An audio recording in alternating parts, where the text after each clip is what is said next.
Hey guys, welcome back to our channel Guide Hub. Now if you're looking out to block someone on TikTok, then you are in the right place, as today I will show you the step-by-step guide on it. Now for the first step, you have to open your TikTok application on your device. Now once you get logged into your account, you will be able to see this type of interface on your screen. Now head to the profile of the user you want to block, and then you have to tap on the share icon in the upper right hand corner of the screen. Now you have to tap on the block from the menu that pops up below.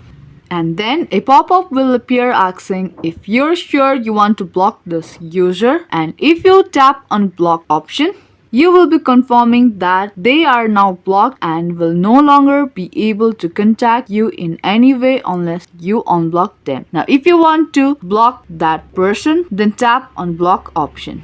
And there you go, that person has been blocked. Now if you can't see their post on your screen, then you can also tap on this magnifying glass icon at the top right of your screen, and there you have to type in their username here. Once you found it, tap on their profile, and there again tap on the share icon at the top right of your screen, and there tap on block option. And then again tap on block, and their profile will be blocked. Now that was the few simple ways to block someone in TikTok. Hope you found this video helpful. If you did, then don't forget to give this video a big thumbs up and subscribe to our channel. I will be back with more informative videos like this. Keep watching.